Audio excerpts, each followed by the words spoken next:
Good morning students, class 7 chapter number 8 का revision start करने जा रहे हैं।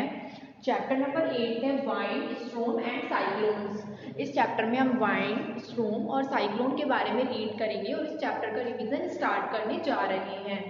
The moving air is called the wind. जो मूविंग एयर होती है उसे क्या कहा जाता है? उसे कहा जाता है विंड। ठीक है, मूविंग एयर को ही कहा जाता है विंड। एनेमोमीटर क्या होता है? एनेमोमीटर होता है the instrument that is used to measure the speed of wind. The instrument that is used to measure the speed of wind. Wind की स्पीड को मेजर करने के लिए जो इंस्ट्रूमेंट यूज किया जाता है उसको बोला जाता है एनेमोमीटर। एनेमोमीटर का यूज किया जाता है। ठीक है, विंड की स्पीड को मेजर करने के लिए एनेमोमीटर का यूज किया जाता है। साइक्लोन क्या होता है? साइक्लोन, ठीक है, a very low pressure system with high speed wind that revolve around, जो कि चारों तरफ घूमती है। ठीक है, a very low pressure system, बहुत ही लो प्रेशर होता है साइक्लोन में, और जो स्पीड होती है विंड की वो बहुत ज्यादा होती है और वो चारों तरफ घूमता है। उसे क्या कहा जाता है? उसे कहा जाता है साइक्लोन। ठीक है, hurricane. Cyclone is called hurricane in the American continent. American continent में जो साइक्लोन होता है उसे क्या कहा जाता है? Hurricane. Air expends on heating and contract on cooling. Factors like wind speed, wind direction, temperature, humidity contribute to the development of cyclones. ये क्या करते हैं? कंट्रीब्यूट करते हैं साइक्लोन्स के डेवलपमेंट के लिए। ठीक है, जितने भी फैक्टर्स होते हैं लाइक विंड स्पीड, विंड की जो डायरेक्शन होती है और टेम्परेचर होता है, ये क्या करते हैं? ये कंट्रीब्यूट करते हैं ह्यूमिडिटी को to the development of cyclones. ठीक है, साइक्लोन्स के डेवलपमेंट के लिए। साइक्लोन क्या होता है? बहुत ही लो प्रेशर सिस्टम होता है जिसमें क्या होता है, विंड की जो स्पीड होती है वो बहुत हाई होती है उसके चारों तरफ, तो साइक्लोन आता है।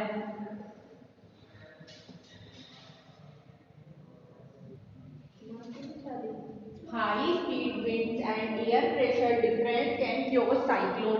साइक्लोन होने का मेन क्योज क्या होता है? हाई स्पीड की जो विंड्स होती है और एयर प्रेशर जो होता है उनके बीच का जो डिफरेंस होता है वो क्या क्योज करता है? वो क्योज करता है साइक्लोन को क्योज करता है। ठीक है, the following flowchart will help to understand the phenomena that leads to the formation of clouds and falling of rain and creation of storms and cyclones. ठीक है, एक फ्लो चार्ट है जो आपके हेल्प करेगा टू अंडरस्टैंड द फिनोमेना।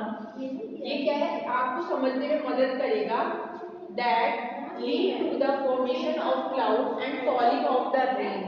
ठीक है, कि किस तरीके से बारिश होती है, किस तरीके से स्टॉर्म्स बनते हैं और किस तरीके से साइक्लोन्स आते हैं। ठीक है, तो अब हम इस फ्लो चार्ट को रीड करेंगे। इसमें क्या सिंगल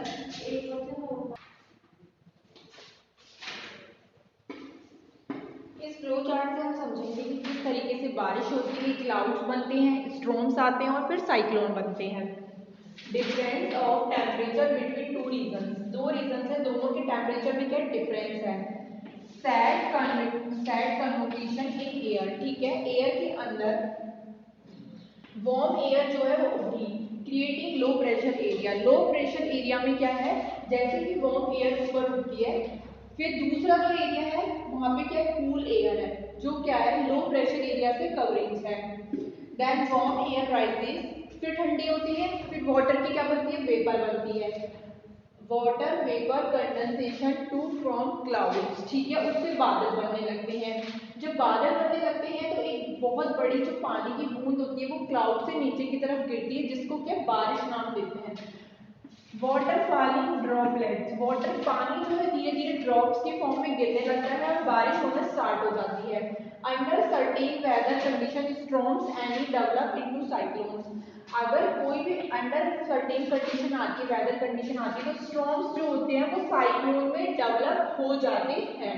तो इस तरीके से ये हमारा यहाँ पे कंप्लीट हो गया कि हमने किस तरीके से देखा कि किस तरीके से बारिश हुई जब दो रीजन्स के वेदर में डिफरेंस आता है, टेम्परेचर में डिफरेंस आता है। तो लो एयर प्रेशर में जब वार्म एयर ऊपर की तरफ उड़ती है तो धीरे धीरे वहाँ से बादल बनना स्टार्ट होते हैं और वहाँ से बारिश जो है बूंदों के रूप में गिरना स्टार्ट होती हैं और जब वेदर और क्लाइमेट में चेंज आने लगता है तो उस कंडीशन में साइक्लोन होना स्टार्ट हो जाता है।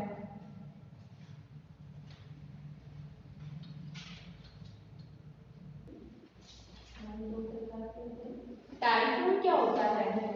इन Philippines and Japan a cyclone is called typhoon. Philippines और जापान में क्या होता है, साइक्लोन को ही क्या कहा जाता है, टाइफून कहा जाता है। ठीक है, नेक्स्ट एक डेफिनेशन दी हुई, लास्ट डेफिनेशन इस चैप्टर की।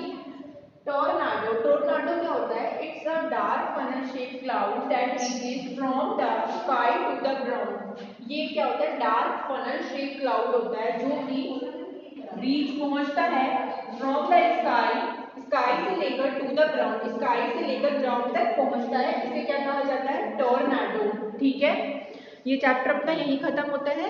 नेक्स्ट क्लास में हम नेक्स्ट चैप्टर का रिवीजन स्टार्ट करेंगे। तब तक आप इस चैप्टर को पढ़ के इस चैप्टर के क्वेश्चन आंसर सॉल्व करेंगे। Thank you.